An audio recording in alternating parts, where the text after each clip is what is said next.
ಅಂದರೆ ಈಗ ಧರ್ಮ ಕರ್ಮಗಳು ನಮ್ಮ ಜೀವನನ ರೂಪಿಸ್ತವೆ. ನೀವು ಹೇಳಿದ್ರಿ ನೆಕ್ಸ್ಟ್ ಈಗ ವೀರ ಬ್ರಹ್ಮೇಂದ್ರ ಸ್ವಾಮಿಗಳು ಅವರು ಕಳಿಸುವಂಥ ಪಂಪ್ಗಳು ಒಂದು ಚಂಡಮಾರುತ, ಅಲೆ, ಬಿರುಗಾಳಿ, ಸುನಾಮಿ ಥರ ಬಂದು ಧ್ವಂಸ ಮಾಡುತ್ತೆ ಅನ್ನೋದು ಲೆಕ್ಕ.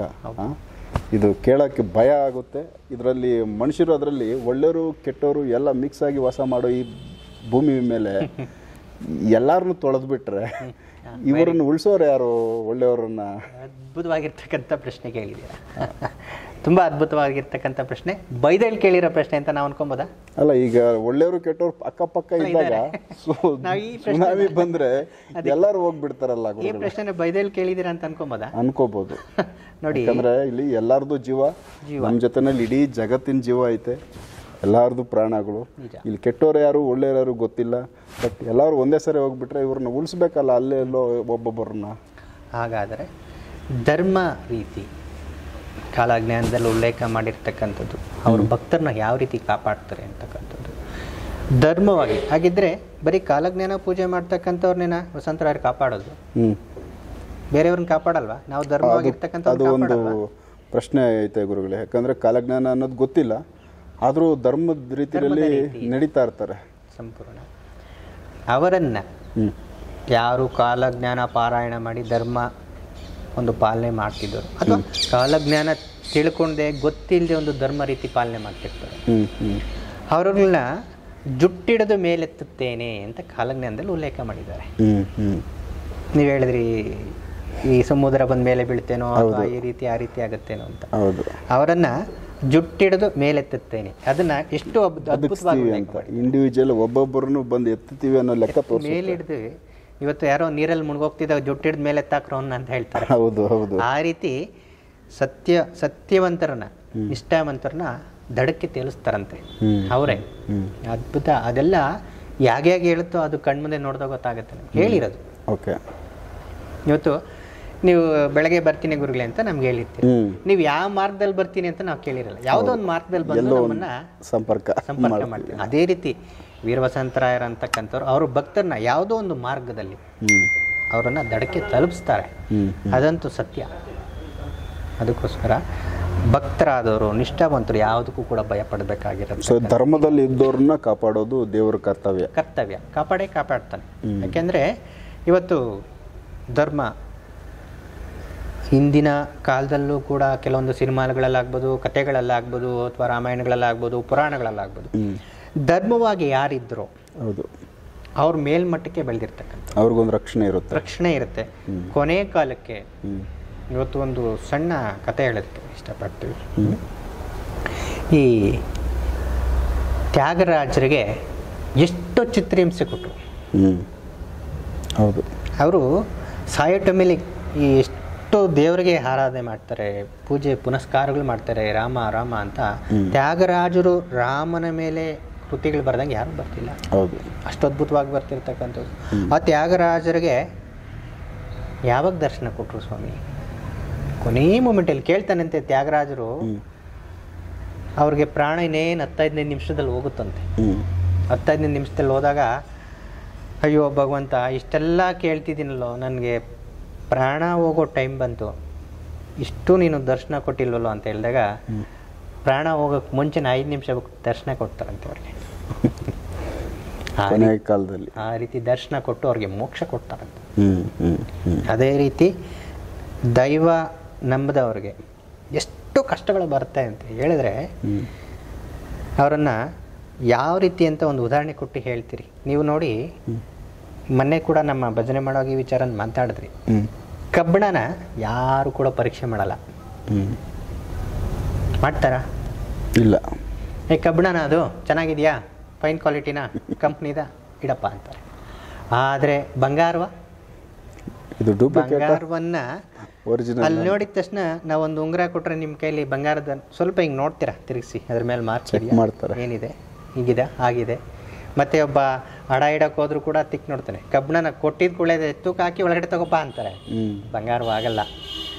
ಅದಕ್ಕೆ ವಸಂತರಾಯರು ಕೂಡ ನಿಜವಾದ ಭಕ್ತರನ್ನು ಕೂಡ ಬಂಗಾರ ರೀತಿ ಪರೀಕ್ಷೆ ಮಾಡ್ತಾರೆ. ಉಜ್ಜಿ ನೋಡ್ತಾರಂತೆ, ಕಷ್ಟಗಳು ಕೊಡ್ತಾರ. ಉಜ್ಜಿ ಉಜ್ಜಿ ಉಜ್ಜಿ ಆಭರಣ ಮಾಡೋಕ್ಕೆ ಬಂಗಾರ ಎಷ್ಟು ಶ್ರಮ ಪಡುತ್ತೆ. ತಟ್ಟಿ ತಟ್ಟಿ ತಟ್ಟಿ ಬೇಯಿ ಕಾದಿ ಕಾದಿ ಬಾದಿ ಆಮೇಲೆ ಆಭರಣ ಆಗುತ್ತೆ. ಸತ್ಯ ಅಂತಕ್ಕಂಥದ್ದು ಹಾಗೇನೆ. ಎಷ್ಟು ಕಠಿಣವಾಗಿ ಮುಳುಗಿಸಿ ತೇಲ್ಸಿ ಹಲವಾರು ಪರೀಕ್ಷೆಗಳು ಮಾಡಿ ಆಭರಣ ಆಗುತ್ತೆ. ಹಾಗಾದರೆ ಅದಕ್ಕೋಸ್ಕರ ಸತ್ಯ ಇರ್ತಕ್ಕಂಥದ್ದು ಯಾವತ್ತೂ ಕೂಡ ಆಭರಣವಾಗಿ ಉಳಿಯುತ್ತೆ. ಅದರಲ್ಲಿರೋ ಕಸ ಕಲಿಜಾಂಶಗಳಿಗೆ ಗುಬ್ಬೆ ಎಲ್ಲ ದೂರ ಹೊಟ್ಟೋಗುತ್ತೆ. ಸತ್ಯವಂತರು ಯಾರೇ ಇದ್ದರೂ ಕೂಡ ವಸಂತರಾಯರ ಕಾಲಜ್ಞಾನ ಆಗ್ಬೋದು ಅಥವಾ ಇತರೆ ಪೂಜೆಗಳು ಜ್ಞಾನದಲ್ಲಿ ಸತ್ಯ ನಿಷ್ಠೆಯಿಂದ ಯಾರು ನಡೀತಿರ್ತಾರೋ ಖಂಡಿತವಾಗಿ ವಸಂತರಾಯರು ಅವರನ್ನು ಗಡ್ಡೆಗೆ ಹಾಕಿ ಹಾಕ್ತಾರೆ. ಭಯಪಡೋದು ಬೇಕಿಲ್ಲ, ಯಾರೂ ಭಯಪಡೋದು ಬೇಕಿಲ್ಲ. ಕಾಲಜ್ಞಾನದಲ್ಲಿ ಇನ್ನೂ ಹಲವಾರು ವಿಚಾರಗಳು ಉಲ್ಲೇಖನ ಮಾಡಿರ್ತಕ್ಕಂಥದ್ದು, ಅದನ್ನೆಲ್ಲ ಕೇಳ್ತಿದ್ರೆ ಮೈ ರೋಮಾಂಚನವೂ ಆಗುತ್ತೆ, ಬಾಯಿಗೂ ಹುಟ್ಟುತ್ತೆ. ನಾವು ಯಾಕಾದರೂ ಈ ಮನುಷ್ಯ ಜನ್ಮದಲ್ಲಿ ಹುಟ್ಟಿದ್ವೋ. ಇವತ್ತು ಇಷ್ಟೆಷ್ಟು ಮನುಷ್ಯ ತಪ್ಪು ಮಾಡ್ತಿದ್ದಾನೆ. ಕರ್ಮಗಳು ಗೊತ್ತಿಲ್ಲದೆ ನಡೀತವೆ ಅಲ್ಲ, ಗೊತ್ತಿಲ್ಲದೆ ಅಲ್ಲ, ಗೊತ್ತಿದೆ. ಒಂದು ಸಣ್ಣ ವಿಚಾರ ನಿಮಗೆ ತಿಳಿಸ್ತೀರಿ. ಮುಂಚೆ ಒಂದು ಗಾದೆ ಮಾತು ನಮ್ಮ ಔಷಧಿ ಮುಖಾಂತರ ಕೆಲವೊಂದು ಗಾದೆಗಳು ಹೇಳ್ತಾ ಇರ್ತೀರಿ ಅಲ್ವಾ. ಮುಂಚೆ ಒಳಗೆ ತಿಂದು ಹೊರಗಾಗ್ತಾ ಇದ್ರು. ಹೌದು. ಮನೆ ಒಳಗಡೆ ತಿಂದು ಹೊರಗೆ ತಗೊಂಡೋಗ. ಈಗ ಹೊರಗೆ ತಿಂದು ಒಳಗೆ ಹಾಕೊಂತ ಇದ್ದೀವಿ. ಉಲ್ಟಾ ಆಗಿದೆ. ಉಲ್ಟಾ. ಈಗ ನೋಡಿ ಎಷ್ಟು ಅದ್ಭುತ ಮಾತು. ಹೌದು. ಮನೆ ಒಳಗಡೆ ತಿಂದು ಹೊರಗೆ ಹಾಕ್ತಾ ಇದ್ದೀವಿ. ಈಗ ಹೊರಗಡೆ ತಿಂದ್ಬಿಟ್ಟು ಬಂದು ಒಳಗೆ ಹಾಕೊಂತ ಇದೀವಿ. ಬಾತ್ರೂಮ್ ಒಳಗಡೆ ಇದೆ, ಮನೆ ಬಾತ್ರೂಮ್ ಒಳಗಡೆ. ಎಷ್ಟು ಕರ್ಮ. ಹೌದು. ಎಷ್ಟು ದೋಷ. ಅದಿಲ್ಲ, ಅನುಕೂಲಕ್ಕೆ ಮಾಡ್ಕೊಂಡ್ವಿ. ಇದೆಲ್ಲ ಮುಂದುವರಿತಾ ಬರೀ ಮನುಷ್ಯನ ಅನುಕೂಲ, ಪ್ರಕೃತಿಗೆ ಅನುಕೂಲ ನಾವು ಯಾವುದು ಮಾಡ್ತಿಲ್ಲ, ಭಗವಂತನಿಗೆ ಅನುಕೂಲ ಯಾವುದು ಮಾಡ್ತಿಲ್ಲ. ಮಾಡ್ತಾ ಸತ್ಯ ಈ ಕಲಿಯುಗ ಅಂತಕ್ಕಂಥದ್ದು ಕಲ್ಲಾಗ್ತಾ ಇದೆ.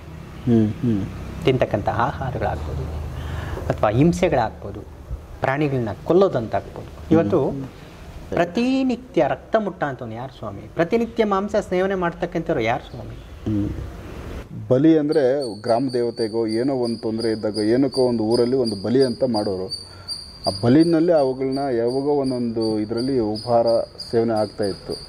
ಆಳವಾಗಿ ನಾವು ಯೋಚನೆ ಮಾಡಿ ನೋಡಿದಾಗ ಅದರ ಮನಸ್ಸು ಅದು ನಗಿಯುತ್ತಾ, ನನ್ನನ್ನು ಕತ್ತಿಸ್ಕೊಂತೀನಪ್ಪ ಹೊಟ್ಟೆ ತುಂಬ ಅಂತ ಹೇಳುತ್ತಾ? ತಪ್ಪು, ಅದು ಹೇಳೋದೇ ಇಲ್ಲ. ಎಷ್ಟು ಒದ್ದಾಡುತ್ತೆ, ಎಷ್ಟು ಹಿಂಸೆ ಕೊಡ್ತಿದ್ದೇನೆ ಮನುಷ್ಯ ಅದಕ್ಕೆ. ಅದರಲ್ಲಿರ್ತಕ್ಕಂಥ ರಕ್ತ ಎಷ್ಟು ಸುರಿಯುತ್ತೆ. ಅದನ್ನು ಕತ್ತರಿಸುವಾಗ ಅದು ಎಷ್ಟು ಹಿಂಸೆ ಪಡುತ್ತಂತ. ಅದು ಕರ್ಮಗಳೆಲ್ಲ ಯಾರು ಮಾಡ್ತಿದ್ದಾರೆ?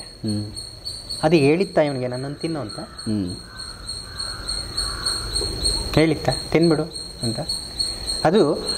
ಅದಕ್ಕೇನಾದರೂ ಗೊತ್ತಾದರೆ ಇದಕ್ಕೆ ನನಗೆ ಹಾನಿ ಮಾಡ್ತಾರೆ, ಎಷ್ಟು ದೂರ ಓಡುತ್ತೆ, ಬಿಡಿಸ್ಕೊಂಡು ತಪ್ಪಿಸ್ಕೊಂಡು ಹೋಗ್ಬಿಡುತ್ತೆ, ಎಷ್ಟು ಭಯ ಪಡುತ್ತೆ. ಅದನ್ನೇ ಹೇಳ್ಕೊಂಬಂದು ತಿಂತಿದೆ ಅಂದರೆ ಕಾಡಲ್ಲಿ ಒಂದು ಹುಲಿ ಇಲ್ಲ ಅಂದರೆ ಒಂದು ಯಾವುದೋ ಒಂದು ಪ್ರಾಣಿ, ಒಂದು ಮೊಲನೋ ಜಿಂಕೆನೋ ಅದನ್ನು ತಿನ್ನುತ್ತೆ ಅಂತ ಅದು ಗೊತ್ತಾದ ಮೇಲೆ ಎಷ್ಟು ಭಯ, ಅದು ಎಷ್ಟು ಭಯದಿಂದ ಓಡುತ್ತೆ. ಅದೇ ರೀತಿ ಇಲ್ಲಿರೋ ಪ್ರಾಣಿಗಳಿಗೆ ಗೊತ್ತಿಲ್ಲ, ತುಂಬ ನಾವೇ ಸಾಕಿರ್ತೀವಿ. ನಮ್ಮ ಮಾಲೀಕ, ನಮ್ಮ ಓನರ್, ಇವರು ನಮ್ಮನ್ನೇನು ಮಾಡಲ್ಲ ಅಂತ ಅವ್ರ ಜೊತೆಲಿ. ಸಣ್ಣ ಕಥೆ ಕೂಡ ಹೇಳ್ತೀರಿ ಕರ್ಮಾನುಸಾರ. ಹೇಳಿಗಳು ಒಬ್ಬ ನಾವು ಕೇಳ್ಪಟ್ಟಿರಂತ ಈ ಮೇಕೆ ಕಟ್ಟಿರ್ತಾರಂತೆ ಹಾಡು ಅಂತ ಹೇಳಿ. ಆ ಮೇಕೆನ ಕಟ್ಟಿದಾಗ ಅದು ಒಂದು ವಟಾರದಲ್ಲಿ ಅವನ ಮಗನ ಓನರ್ ಆಗಿರ್ತಕ್ಕಂಥ ಮಗನ ಬರ್ತ್ಡೇ ಮಾಡ್ತಿರ್ತಾರಂತೆ, ಹುಟ್ಟೊಬ್ಬ.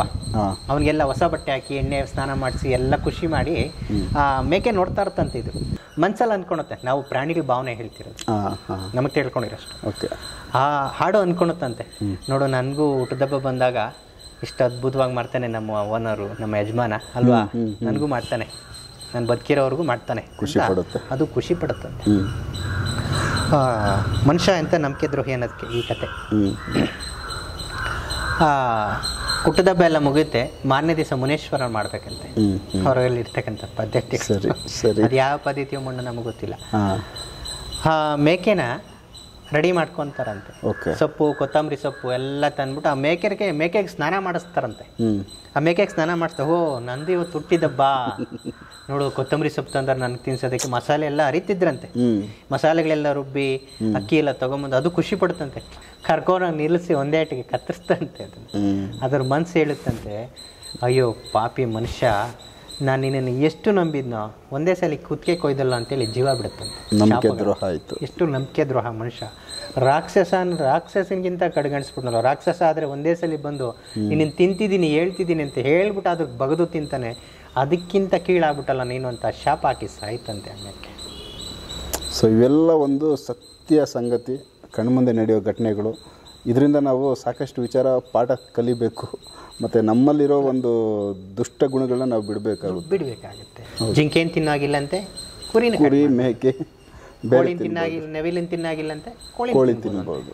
ಅದು ಯಾವುದು? ಇದಕ್ಕೂ ಜೀವ ಇದೆ, ಅದಕ್ಕೂ ಜೀವ, ಅದು ಪ್ರಾಣಿ ಇದು ಪ್ರಾಣಿ ಅಲ್ವಾ? ಹುಲಿನ ಬೇಟೆ ಆಡಂಗಿಲ್ಲ. ಅದೆಲ್ಲ ಕಾನೂನು ಚೌಕಟ್ಟು ಸರಿನೇ, ಹಾಗಿದ್ರೆ ಎಲ್ಲ ತಿನ್ನಾಕ್ ಕೊಡ್ಬಾರ್ದು ನಾವು ಹೇಳೋದು. ಅದಕ್ಕೂ ಎಲ್ಲದಕ್ಕೂ ಒಂದೇ ಧರ್ಮ ಅಲ್ವಾ? ಎಲ್ಲ ಪ್ರಾಣಿ ಪ್ರಪಂಚ ಒಂದು ಪ್ರಾಣಿಗಳಿಗೆ ಹೋಲಿಸ್ತಕ್ಕಂಥ ಸಾಕು ಪ್ರಾಣಿಗಳು ತಿನ್ಬೋದು, ಬೇರೆ ಪ್ರಾಣಿ ಕಾಡು ಪ್ರಾಣಿ ತಿನ್ನಾಗಿಲ್ಲ ಅಂತ. ಆ ರೀತಿ ಮಾಡ್ತಕ್ಕಂಥನು ಬರೀ ಪ್ರಕೃತಿಗೆ ವಿರೋಧ ಮಾಡ್ತಕ್ಕಂಥವನು ಮನುಷ್ಯ ಅನ್ನಕ್ಕಂಥ ರಾಕ್ಷಸ. ಆ ರಾಕ್ಷಸ ಅಂತಕ್ಕಂಥವನೇ ಮನುಷ್ಯ. ಅವರನ್ನು ಸಂಹಾರ ಮಾಡೋಕ್ಕೆ ಬರ್ತಿರ್ತಕ್ಕಂಥವ್ರೆ ವೀರಸಂತರಾಯರು. ಈ ಮನುಷ್ಯನಲ್ಲಿರೋ ರಾಕ್ಷಸತನ ಕಿತ್ತಾಕ್ತಾನೆ. ಈ ಮನುಷ್ಯ ಅಂತಕ್ಕಂಥವನು ಸಾಮಾನ್ಯ ರಾಕ್ಷಸ ಅಲ್ಲ.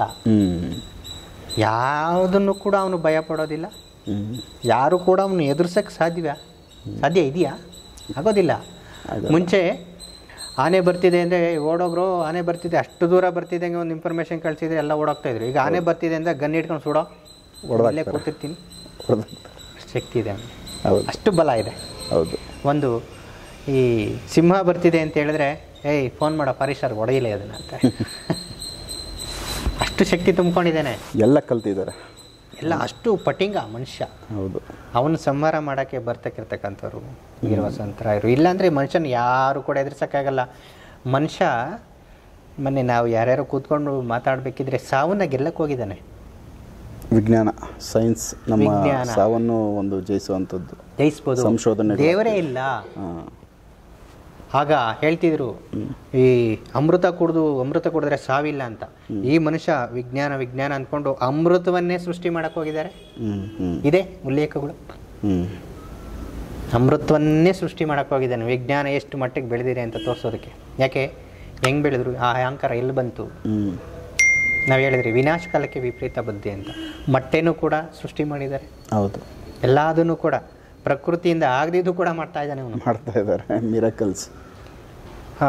ಮನುಷ್ಯ ಏನಾದರೂ, ನಾವು ಕಾಲಜ್ಞಾನ ಆಟ ಆಡುತ್ತೆ ಎಲ್ಲರ ಜೊತೆ ಅಂತ ಹೇಳ್ತಾ ಇದ್ವಿ. ಆ ವಿಜ್ಞಾನಿ ಏನಾದರೂ ಆ ಫಾರ್ಮುಲಾ ಸಕ್ಸಸ್ ಆಗಿದ್ದರೆ ಏನು ಮಾಡ್ತಿದ್ದ? ದೇವರು ಏನಕ್ಕಿತ್ತು ಇವನು ಮುಂದೆ? ಮನುಷ್ಯನ ಮುಂದೆ ದೇವರೇನು ಮಾಡೋಕ್ಕಾಗ್ತಿರ್ಲಿಲ್ಲ. ವಸಂತರಾಯರು ಏನು ಮಾಡೋಕ್ಕಾಗ್ತಿರ್ಲಿಲ್ಲ. ಯೋಚನೆ ಮಾಡಿ. ಹೌದು ಹೌದು. ಅದಕ್ಕೆ ಎಲ್ಲ 99 ಸಕ್ಸಸ್ ಮಾಡಿದ್ದಾನೆ. ಇನ್ನು ಒಂದು ಫಾರ್ಮುಲಾ ಅವನ ಕೈಲಿ ಮಾಡೋಕ್ಕಾಗಲಿಲ್ಲ. ಯಾಕೆ ಹೇಳಿ? ಮರುಜೀವ ಕೊಡೋಕ್ಕಾಗಲ್ಲ, ಆಗೋದಿಲ್ಲ. ಅದಕ್ಕೆ ಕಾಲಜ್ಞಾನ ಅವನ ಜೊತೆ ಆಟ ಆಡಿದ್ದು. ಅದಕ್ಕೋಸ್ಕರ ಏನೇನು ಹಿಡಿಬೇಕಿದ್ರು, ನಾವು ವಿಜ್ಞಾನ ಬೆಳಿಬೇಕಿದ್ರು, ಯಾವುದೇ ಒಂದು ಮಾಡೋಕ್ಕಿದ್ರು ದೈವ ಆಟ ಆಡ್ತಾ ಇರುತ್ತಲ್ಲಿ. ದೈವ ಬಿಡೋದಿಲ್ಲ. ಏನಾದರೂ ನಮ್ಮ ರಾಕ್ಷಸರುಗಳಿಗೆ ಇವೆಲ್ಲ ಅಸ್ತ್ರಗಳು ಕೊಟ್ಟಾಗ ಬರೀ ರಾಕ್ಷಸರುಗಳು ಹುಟ್ಕೊತಾರೆ. ಸಾವನ್ನ ಗೆದ್ಬಿಡ್ತಾರಲ್ಲ, ಸಾವನ್ನ ಗೆಲ್ತಾರೆ. ಸೊ ಅವಾಗ ದುಡ್ಡಿರೋರು ಸಾಯೋದೇ ಇಲ್ಲ, ಬದುಕೋತಾರೆ. ಒಬ್ಬ ಇಂಜೆಕ್ಷನ್ ಕೊಟ್ರೆ, ಒಬ್ಬ ಗರ್ಭವತಿ ಆಗಿದ್ದಾಗ, ಒಬ್ಬ ಏನಾದರೂ ಅವನು ವಿಜ್ಞಾನಿ ಅಂತಾನೆ, ಅವನಿಗೆ ಇಷ್ಟು ವರ್ಷ ಆಯುಷ್ ಅಂತ ಅವನು ಇಂಜೆಕ್ಟ್ ಮಾಡಿದ್ರೆ ಆ ಮಗು ಅದೇ ಥರ ದುಟ್ಟುತ್ತಂತೆ, ಅದೇ ರೀತಿ ಇರುತ್ತಂತೆ, ಅದೇ ರೀತಿ ಆಯುಷ್ ಇರುತ್ತಂತೆ. ಇದು ಒಂದು ರೀತಿ ದೇವರು ಸೃಷ್ಟಿ ಮಾಡೋ ಥರ ಆಗೋಯ್ತು. ಥರ